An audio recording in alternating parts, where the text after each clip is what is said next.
Hey everybody, this is Alex Merced, and if you've been enjoying this series of videos, make sure to hit like, subscribe, and leave a comment, and also follow me on LinkedIn and Twitter. But today what we're going to be doing is going over the where statement in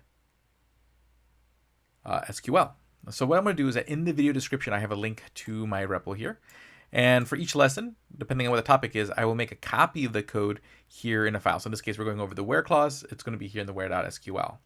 Now, just so you're aware of how Replit handles this, is that generally whenever you hit this run button, it's only going to run what's inside this main.sql. So generally, whatever you're working on at the time, you want to make sure you have in this main.sql file. Okay, these other files will just show you the code for the different lessons as we go, so you have them for reference. Okay, so what we're going to do is we're going to go over the where clause. So in the last video where we set up, we did some basic running of commands against the shell environment. And that allows, we created a table called names, we selected the records, we were able to use the as keyword to be able to rename the columns. So basically we know how to pull data out of a table. The problem is right now we get every record. Sometimes you don't need every single record. So this is where the where clause comes in. The where says, hey, only give me the records where the following is true. Okay, and this allows us to pull just what we need. So what we're going to do is we're going to run some SQL, all of it right here. So first we'll go over that SQL and then we'll take a look at the results. So what we're going to do here is we're going to create a table called students, represent some students in a classroom. Okay, so again, we're going to create table, allows us to create a table called students, and then we have to display or write its schema, so the design of that data. And again, we'll be doing some lessons on data modeling later in this series, so make sure to keep watching and subscribe so you don't miss those videos.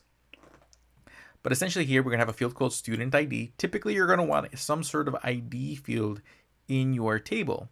The reason being is it allows you to uniquely identify each record. So in this case, we're going to have each one have a unique integer or ID or number. So integer always stands for a positive whole number. Okay, really a whole number is probably a better description. And then primary key basically designates that this field is sort of the unique identifier for each thing. And generally what happens in databases, once you identify what is a primary key in that particular table, it'll create what's called an index on that field. So again, each of these are called fields. Okay, each column is a field. Now, an index is like an index in a textbook. So in the textbook, you have the actual text, but me looking for specific things by just flipping from page to page of the text takes forever. So what's a lot faster is going to the back of the book where there's this separate thing that's not the book itself called the index, where I can look up particular terms and figure out, hey, where do they show up in the book?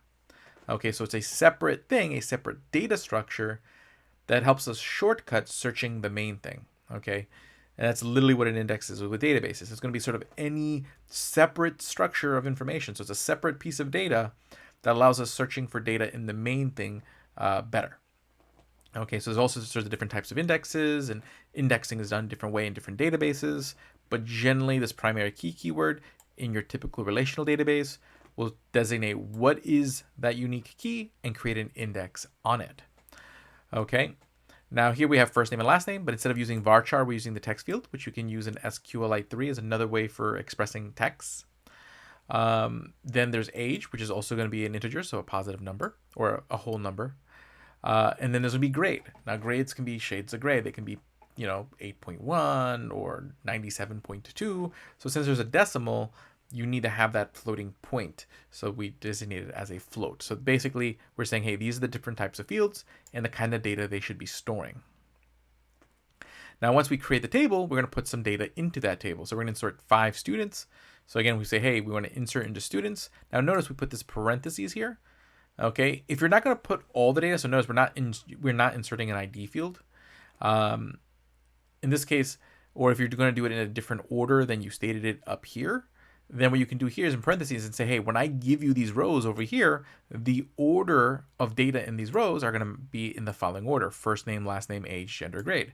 So you see first name, last name, age, gender, grade. Okay. So that is going to be how this goes, okay?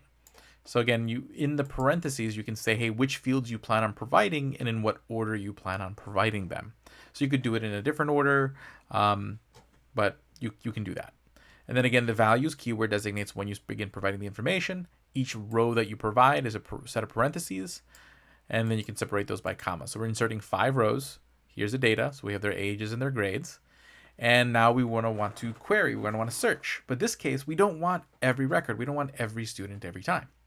Okay, so here's a few examples of where we can use this where clause. Okay, so each where clause is only going to return data that satisfies the where. Okay, so this first one, we're saying, hey, we only want students. And what I'm going to do is I'm going to actually comment out these other queries so that way we can see just the one we're working on. Okay. And if you're wondering how I do that so fast, if you use either a control / or command / on a Mac, you can highlight a line and then comment it out. Okay, making it really quick and easy. That's going to generally work in most coding environments. Okay, and as you can see, comments are generally just 2 dashes in front of them in SQL.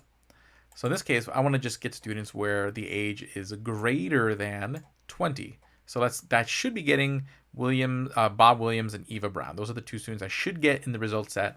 So let's run the code and see if we get that. Okay, and that's exactly what we get. We get Bob Williams and Eva Brown. So notice I am getting the records that I expected to get. Cool. So now let's comment out that one. Let's examine the next query. And you see here we're selecting all the data, so all columns from students.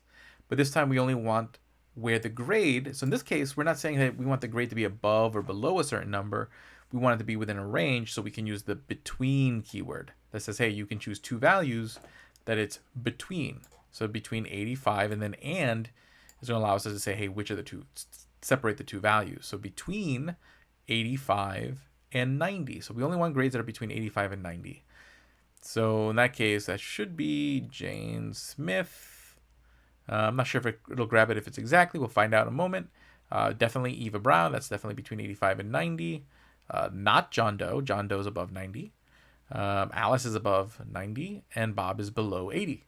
So we should just be getting 1 or 2 records. So we'll confirm if that includes 85. Okay. Let me run that. There we go. Okay, and then we see here we get the 85, so it does include the 85, so it's inclusive of the value here. Okay, and we're getting the value of 88. So we're getting the 2 values that we expect when we look at our data. So you see that it allows us to pull the data we want. Now imagine you're looking at, like here, I can see there's 5 records, and I kind of get an idea of what I'm looking for right away. But imagine you're looking at a table that has hundreds of thousands of records.